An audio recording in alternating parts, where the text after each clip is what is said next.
Hakatindo, Himpunan Keluarga Tahajud Indonesia. Bismillahirrahmanirrahim. Bersama Allah yang Maha Pengasih, yang Maha Penyayang. Assalamualaikum warahmatullahi wabarakatuh.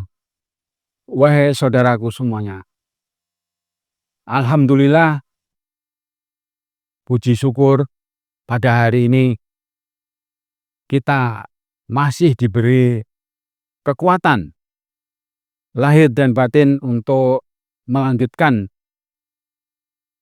pelajaran kajian tentang ilmu sholat tahajud. Sekali lagi, kami dari Hakatindo, Himpunan Keluarga Tahajud Indonesia, menyampaikan bahwa perjuangan yang utama bagi kita itu adalah mempelajari ilmu tentang sholat tahajud ini. Wahai saudaraku, alhamdulillah perjalanan kita mempelajari sholat tahajud ini sudah sangat jauh. Sudah banyak video-video yang kita hasilkan, banyak video-video yang juga menjadi perhatian bagi banyak orang Islam di Indonesia terutama dan di luar negeri, dari Malaysia, dari Brunei, dari Singapura, dari Thailand, bahkan dari Vietnam juga ada. Jadi terima kasih kepada semua orang yang mulai memberikan dukungan yang begitu besar kepada Hakatindo dalam rangka bersama-sama kita mempelajari ilmu tentang sholat tahajud ini.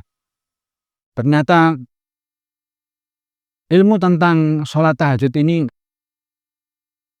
banyak sekali yang dibahas. Bahkan semakin kita menyelami ilmu tentang sholat tahajud ini, semakin banyak hal-hal, semakin banyak informasi-informasi yang tadinya tidak kita ketahui tentang sholat tahajud ini, kita bisa mendapatkan ilmunya, bisa mendapatkan informasinya. Nah, yang perlu kita sampaikan adalah bahwa setiap kita menyajikan video tentang ilmu tahajud ini, tema-temanya selalu berbeda. Dari video yang pertama kali sampai video yang hampir 70 video ini, temanya selalu berbeda-beda. Jadi kalau bapak-bapak atau ibu-ibu mau belajar ilmu tentang sholat tahajud secara cepat, itu ya melihat video kami di YouTube ini, di channel Motivator Tahajud. Nah, dengan tema yang selalu berbeda-beda itu, tidak ada istilah para pemirsa, para netizen itu, wah saya ketinggalan nih dengan video-video sebelumnya. Tidak, saudara-saudaraku.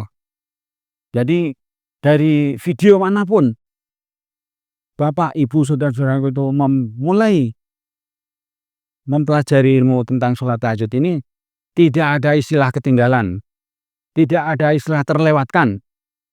Semuanya kita bahas per tema. Alhamdulillah, tema tahajud kita pada hari ini adalah sholat tahajud dapat menghidupkan orang yang sudah mati. Banyak orang pertama-tama kaget ketika kita memberitahukan hal ini.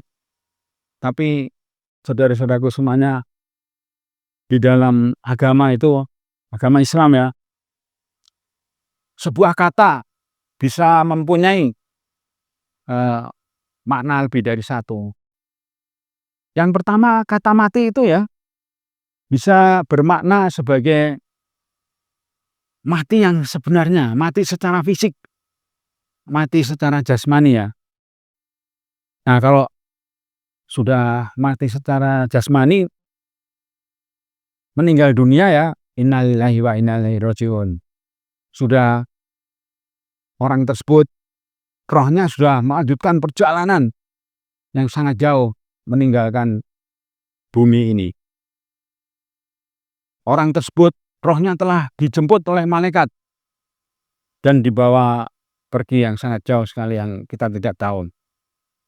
Yang jelas selesai sudah kalau roh kita nanti sudah dijemput oleh malaikat.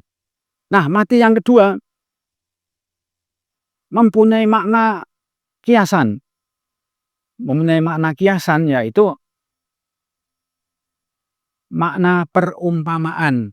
Nah, itu. Atau bahasa yang lainnya itu mati secara metafora.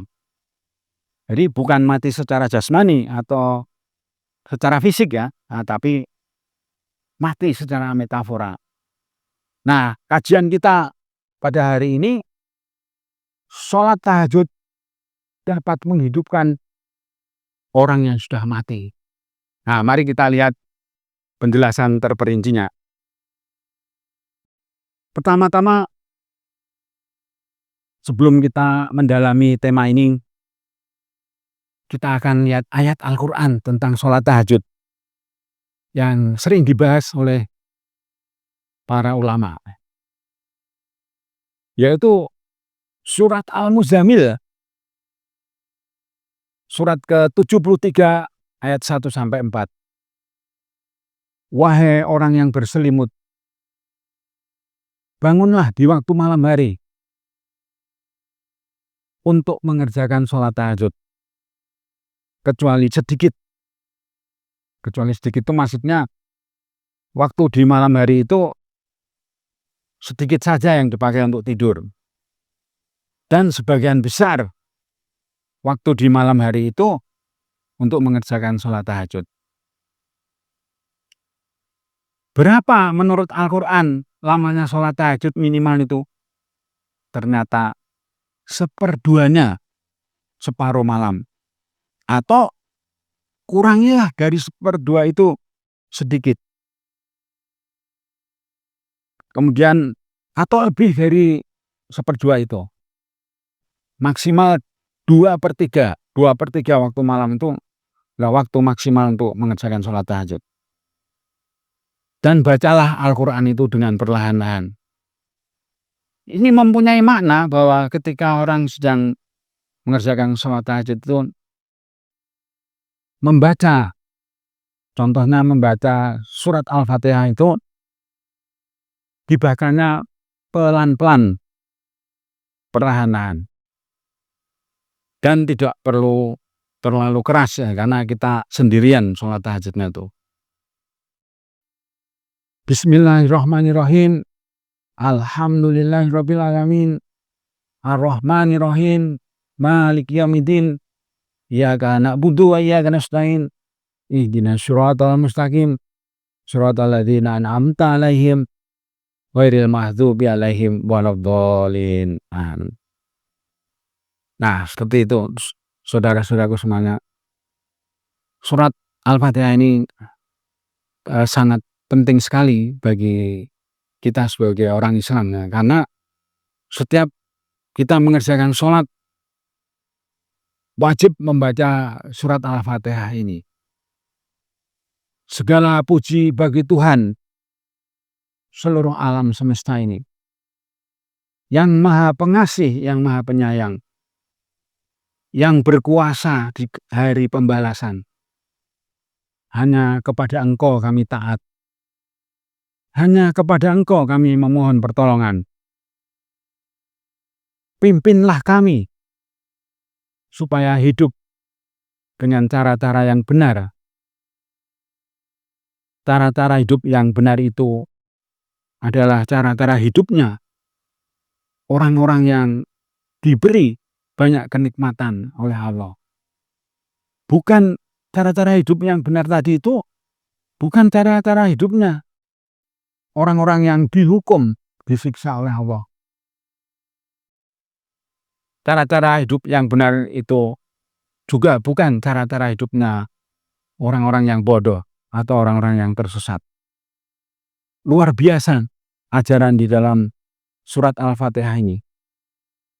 Saudaraku, tadi kita sudah membahas ya cara-cara hidup yang benar. Nah, itulah ajaran dalam agama Islam. Jangan sampai kejadian kita-kita ini hidup dengan cara-cara yang salah. Hidup dengan cara-cara yang tidak benar. Hidup dengan cara-cara yang tidak sesuai perintah Allah. Hidup dengan cara-cara yang tidak sesuai dengan larangan Allah. Karena kalau kita hidup sudah dipimpin oleh Allah, maka kita akan memperoleh banyak kenikmatan hidup di dunia ini juga. Sedangkan apabila kita hidup dengan cara-cara yang salah, maka kita akan disiksa oleh Allah di dunia ini juga. Dan ternyata ditutup dengan ayat orang-orang yang hidup dengan cara-cara yang benar itu orang-orang yang cerdas, orang-orang yang berpikir, orang-orang yang pintar. Nah, itulah pelajaran yang pokok di dalam ajaran Islam itu. Hidup di jalan yang benar, hidup di jalan yang lurus, hidup dengan cara-cara yang baik, hidup dengan cara-cara yang terpuji. Nah, saudara-saudara semuanya, Nabi Muhammad SAW itu adalah contoh manusia yang terbaik, contoh manusia yang hebat, contoh manusia yang luar biasa, contoh manusia yang istimewa. Terutama kita harus mencontoh Nabi Muhammad itu. Nabi Muhammad di setiap waktu malam hari pasti bangun malam, pasti mengerjakan sholat tahajud yang lama. Nah, sehingga kalau ada orang yang bertanya, loh, siapa yang kita jadikan panutan dalam mengerjakan sholat tahajud ini? Jawabannya adalah Nabi Muhammad itu sendiri. Karena di dalam buku tentang Nabi Muhammad sangat jelas. Nabi Muhammad tidak pernah meninggalkan sholat tahajud. Bahkan beliau berpesan, janganlah kamu seperti si fulan. Dulu dia rajin sholat tahajud tiap malam. Tapi sekarang si fulan itu sudah meninggalkan sholat tahajud. Nah itu, jadi Nabi Muhammad ini menjadi contoh manusia yang terbaik. Jadi contoh manusia yang istimewa. Contoh manusia yang mulia. Barang siapa ingin hidup secara mulia, hidup secara terpuji di dunia ini, contohlah Nabi Muhammad itu. Tiap malam bangun, tiap malam mengerjakan sholat tahajud yang lama. Untuk itu kita bacakan sholawat untuk junjungan kita Nabi besar Muhammad SAW dengan membaca sholawat wa barik 5 kali. Allahumma sholli wa sallim wa barik ala Sayyidina Muhammad. Allahumma sholli wa sallim wa barik ala Sayyidina Muhammad. Allahumma sholli wa sallim wa barik ala Sayyidina Muhammad. Allahumma sholli wa sallim wa barik ala Sayyidina Muhammad. Allahumma sholli wa sallim wa barik ala Sayyidina Muhammad. Baiklah saudaraku, kemudian ayat Al-Quran yang memastikan bahwa sholat tahajud itu merupakan perintah Allah, itu adalah di surat Al-Isra. Surat ke-17 ayatnya 79. Pada sebagian waktu malam, laksanakanlah sholat tahajud sebagai suatu ibadah kemuliaan bagi kamu.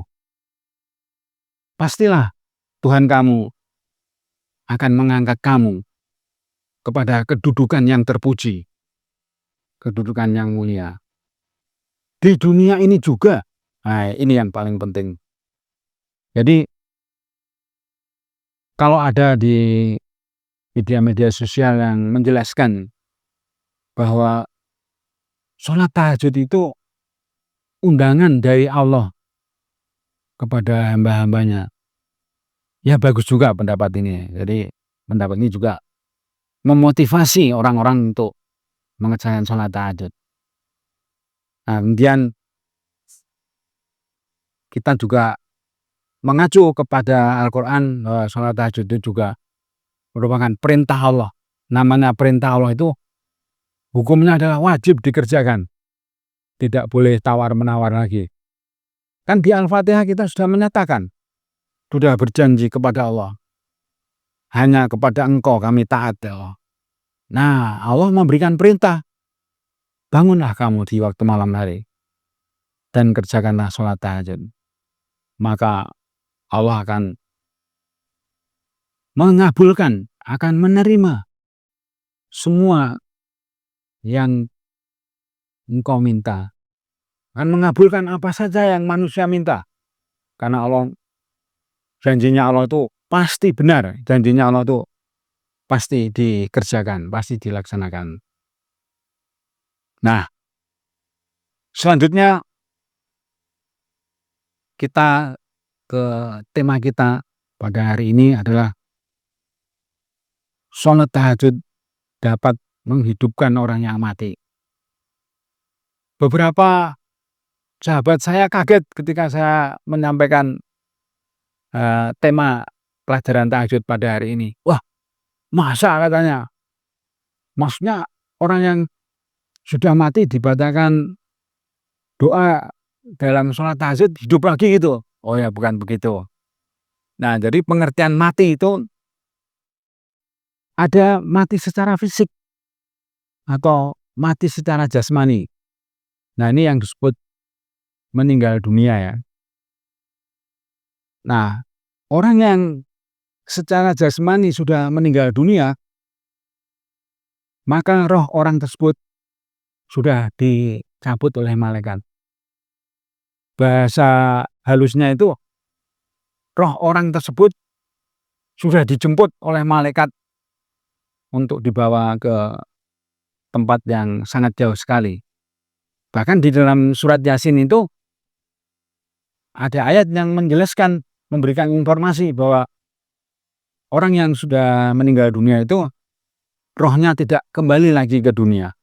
Tidak akan kembali lagi ke dunia. Itu yang kita pegang itu. Jadi silakan yang lain-lain mempunyai pendapat yang berbeda. Kemudian mati secara rohani atau mati secara kiasan ya, atau mati secara perumpamaan. Kalau dalam ilmu bahasa, mati dalam pengertian kiasan ini disebutnya metafora, bahasa metafora, bahasa metafor ya kan. Jadi orang tersebut secara jasmani masih hidup, tetapi secara kiasan orang tersebut dinyatakan sudah mati. Nah ini luar biasa ini bahasa agama ya. Nah, yang pertama kali mau kita bahas adalah orang yang sudah mati semangat hidupnya. Jadi semangat hidupnya dapat hidup kembali jika orang tersebut sudah mengerjakan tahajud yang lama di waktu malam hari. Sesungguhnya Allah itu Tuhan seluruh alam semesta ini sanggup menghidupkan orang yang mati. Ada itu di dalam Al-Quran itu ayatnya. Nah itu artinya apa? Artinya dalam konteks yang kita pelajari sekarang ini adalah mati secara kiasan, mati secara metafora. Kalau orang sudah mati semangat hidupnya, banyak kita lihat akhirnya orang itu bingung, ya kan. Wah, saya hidup di dunia ini mau ngapain lagi itu? Ada yang bilang itu. Malah ada yang bilang, kenapa ya saya kok sudah panjang umur gini kok tidak dijemput-jemput oleh malaikat gitu. Kok saya belum dipanggil-panggil oleh Allah. Nah itu saya pernah ketemu orang yang eee, mempunyai omongan seperti itu. Nah kemudian memang orang tersebut ya sudah mati semangat hidupnya. Nah kalau orang ini kemudian, termotivasi untuk mengikuti petunjuk Al-Qur'an, orang itu terus bangun di waktu malam hari, terus kemudian mandi malam ya, kalau bisa ya mandi malam. Kalau tidak sanggup dengan air yang dingin di waktu malam hari, boleh pakai air hangat. Dulu, saya punya kakek itu ya, umurnya 97 tahun. Setelah sholat Isya, beliau itu mempunyai kebiasaan memasak air. Jadi kalau airnya sudah mateng, sudah panas tuh ya, dituang ke 2 termos tuh, di 2 termos tuh. Nah, waktu saya tanya, "Kakek, untuk apa air panas itu?" "Nanti malam saya mau mandi ini, karena saya tidak tahan air dingin, solusinya saya mandi dengan air hangat." Wah, hebat juga itu. Jadi sebelum sholat tahajud mandi dulu, nah itu. Nah, kemudian dengan dengan sebab sholat tahajud yang dikerjakan di setiap waktu malam hari itu, maka Allah menjadikan orang tadi ya, semangat hidupnya tidak mati. Selama masih diberi waktu diberi waktu oleh Allah untuk hidup di dunia ini, orang itu hidup kembali semangat hidupnya itu. Itu maksudnya Allah itu menghidupkan orang yang sudah mati. Dalam pengertian metafora itu. Jadi sholat tahajud ini menghidupkan orang yang sudah mati. Nah, mati dalam konteks ini adalah orang yang sudah mati semangat hidupnya. Betapa banyak orang-orang yang masih hidup di dunia ini sudah tidak mempunyai semangat lagi. Nah, ujung-ujungnya itu banyak yang bunuh diri akhirnya. Wah, ini jangan sampai ditiru ini. Karena orang yang bunuh diri itu pasti masuk neraka. Belum dijemput kok sudah datang gitu ya. Nah, itu malaikat di sana nanti marah ini, "Loh, ini kamu belum dijemput kok sudah datang ke sini," gitu ya kan. Dan bunuh diri merupakan salah satu dosa yang sangat besar sekali. Kalau sampai ada seorang manusia hidup di dunia ini mati semangat hidupnya, kemudian gelap ya, hidup di dunia ini kehidupannya menjadi sangat gelap. Tidak ada harapan lagi. Nah, akhirnya jalan solusi yang ditempuh itu kebanyakan bunuh diri. Dikiranya bunuh diri itu menyelesaikan semua masalah-masalah yang sedang dihadapi ini. Nah, padahal itu sangat-sangat keliru ya. Baiklah, saudara-saudaraku, kemudian orang yang sudah mati akal sehatnya. Nah, ini. Kalau kita mengikuti petunjuk Al-Qur'an, segala sesuatu di dunia ini logis. Makanya Allah berpesan di dalam Al-Quran, janganlah kamu mengikuti segala sesuatu yang tidak logis. Tidak mungkin pohon pepaya itu kita doakan tiap hari, kita bacain surat-surat apa aja ya toh. Terus nanti kita minta sama Allah, ya Allah keluarkan dari pohon pepaya ini buah durian itu. Wah, itu berdoa sampai kiamat pun tidak akan dikabulkan oleh Allah itu. Ya kan, karena tidak logis. Pohon pepaya kita harapkan mengeluarkan buah durian. Itu sangat tidak logis. Yang logis apa? Ya buah pohon pepaya ya keluarnya pepaya ya. Nah, itu sudah logis itu. Nah, jadi agama Islam ini mengajarkan segala sesuatu yang logis, atau bahasa lainnya apa? Mengajarkan ilmu pengetahuan. Nah, ilmu pengetahuan apapun ya tentu dibangun dengan dasar pikiran yang logis, dengan alur yang jelas, dan sehingga membentuk ya apa, proses-proses yang logis. Nah, itulah Allah menciptakan ketentuan segala sesuatu itu logis gitu ya. Jadi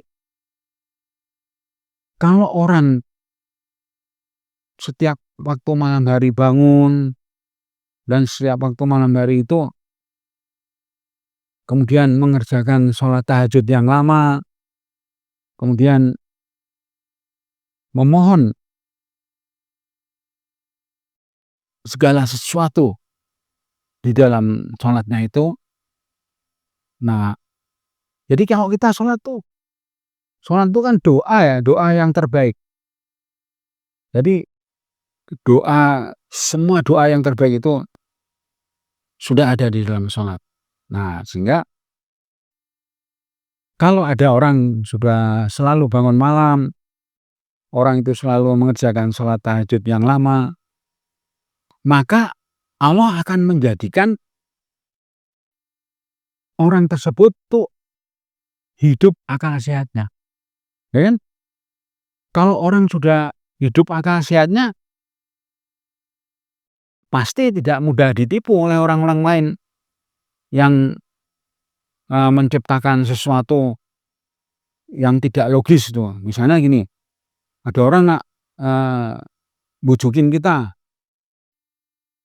saya bisa menggandakan uang dari 1 juta menjadi 1 miliar katanya. Lah, ini pasti sesuatu yang tidak logis ya kan? Karena tidak masuk akal sehat ya. Nah, ujung-ujungnya semua kejadian-kejadian itu ujung-ujungnya adalah penipuan ya. Ujung-ujungnya adalah penipuan. Nah, itulah sebabnya kalau ada informasi yang tidak logis, nah kita sebagai orang Islam itu wajib menolaknya, wajib tidak mengikuti informasi tersebut. Nah, jadi kalau orang sudah mati akal sehatnya, wah ini menjadi mangsa yang empuk bagi setan. Nah, setan-setan itu kan para penipu yang ulung ya. Setan itu adalah julukan, adalah sebutan bagi jin maupun manusia ya. Kalau jin kan kita nggak bisa ngeliat ya.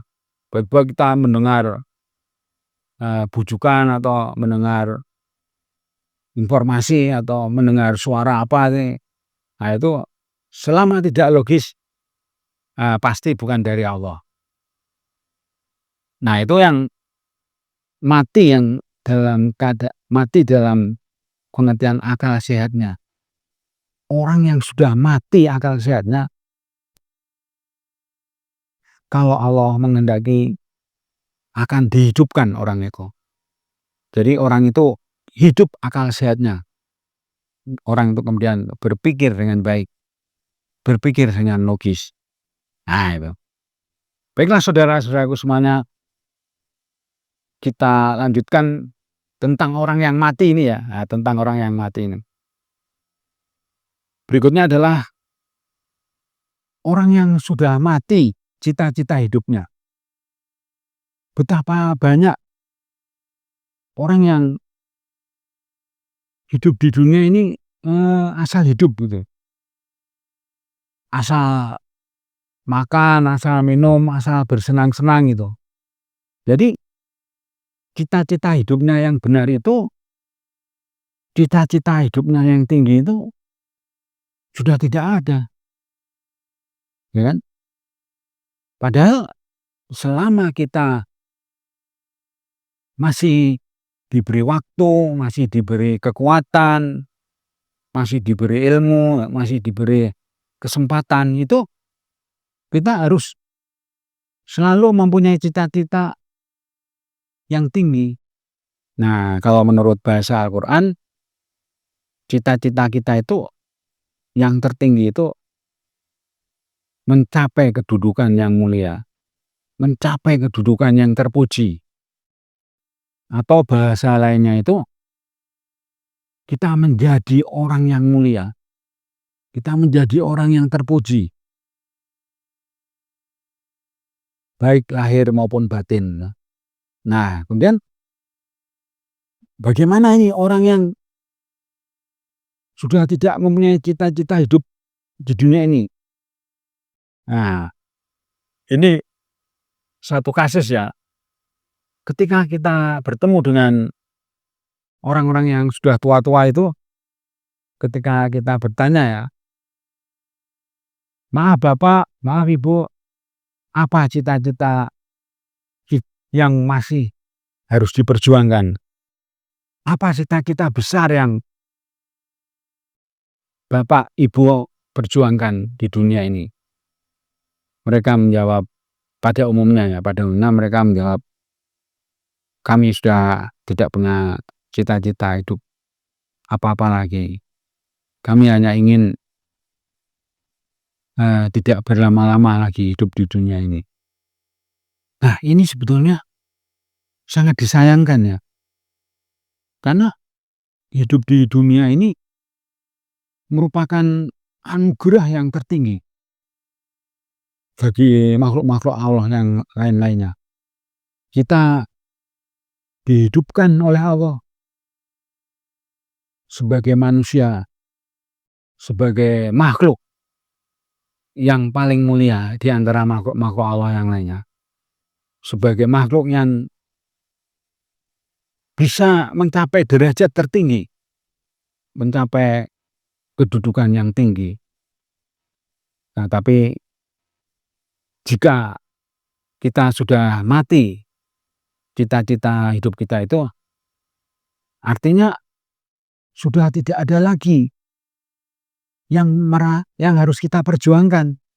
Wah, ini bahaya ini. Berarti orang tersebut sudah mati cita-cita hidupnya. Nah, Allah memberikan solusi dalam Al-Quran itu. Orang yang sudah mati tersebut wajib bangun di waktu malam. Jangan tidur saja, tidur atau malah berbuat maksiat ya. Kemudian mengerjakan sholat tahajud yang lama.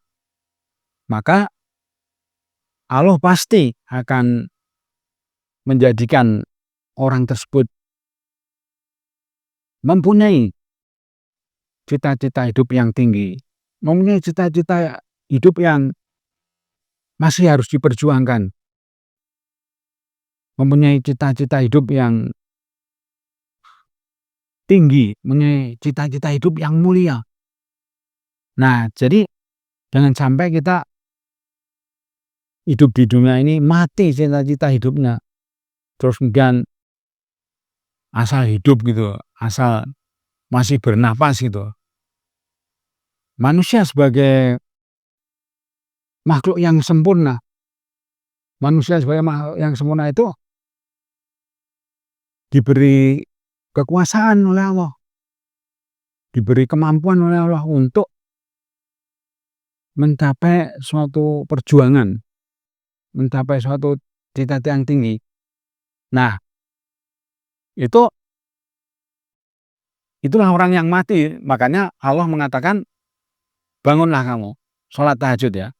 Nanti Allah akan menghidupkan kamu, akan menjadikan kamu orang yang hidup. Nah, kemudian nih ada lagi nih orang yang sudah mati rasa malunya. Orang yang sudah mati rasa malunya ini, wah ini nih, mati yang sangat berat ini. Jadi banyak sekali kejadian-kejadian dalam kehidupan sehari-hari.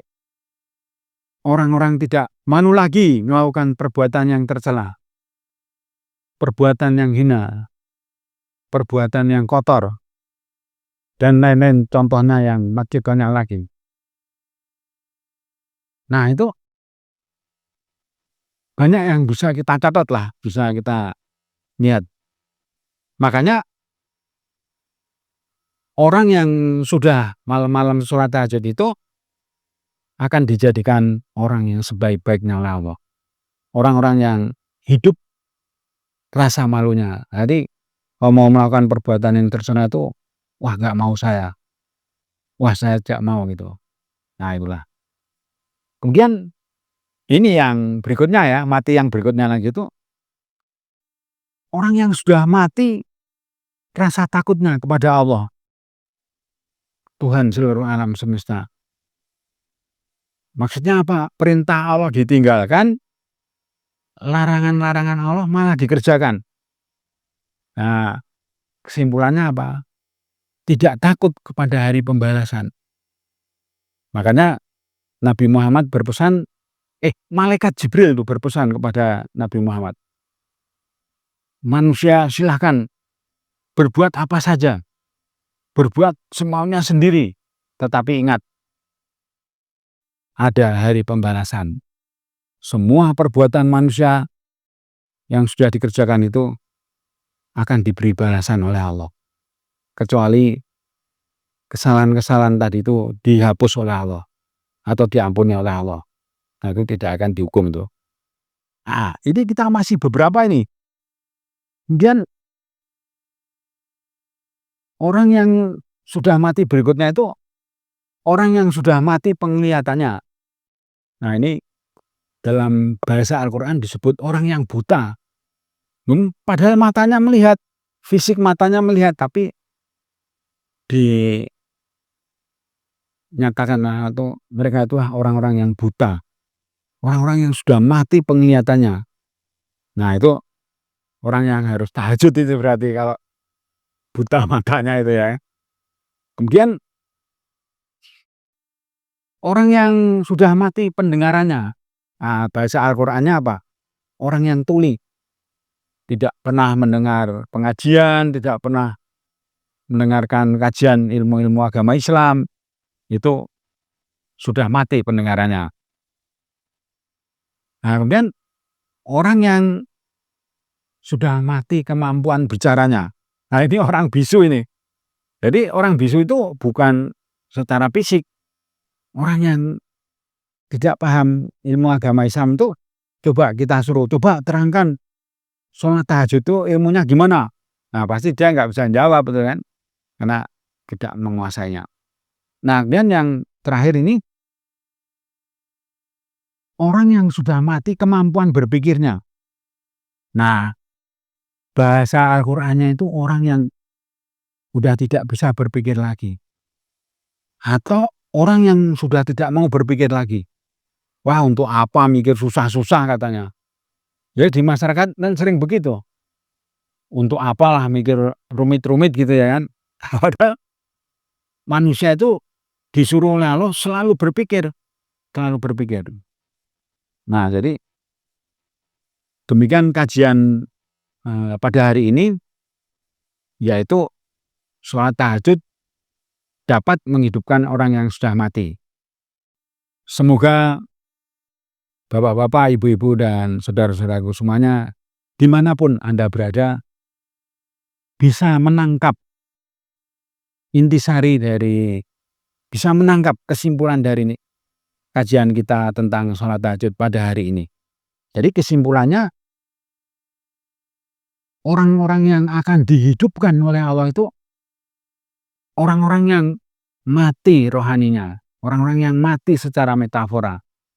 Nah, kalau orang itu kemudian mempelajari Al-Quran, mencermati petunjuk-petunjuk Allah itu, maka orang itu menjadi orang yang hidup secara rohani. Nah, baiklah, sebelum kita tutup, kita berdoa dulu. Bismillahirrahmanirrahim. Ya Allah, terima kasih pada hari ini kami masih bisa belajar ilmu tentang sholat tahajud. Tambahkanlah kepada kami semua ini ilmu tentang tahajud, ilmu-ilmu tentang Al-Quran, ilmu-ilmu tentang mengenal Allah, ilmu-ilmu tentang sholat. Karena di dalam Al-Quran itu banyak sekali ayat-ayat tentang sholat. Nah, itu artinya apa? Termasuk di dalamnya sholat tahajud. Nah, jadi kalau Allah mengatakan, kerjakanlah sholat supaya kamu ingat kepada saya. Nah, itu termasuk di dalamnya sholat tahajud. Nah, baiklah, saya pikir sudah cukup pelajaran kita pada hari ini tentang sholat tahajud itu. Alhamdulillahirabbil alamin. Assalamualaikum warahmatullahi wabarakatuh. Hakatindo, Himpunan Keluarga Tahajud Indonesia. Wah, terima kasih semuanya.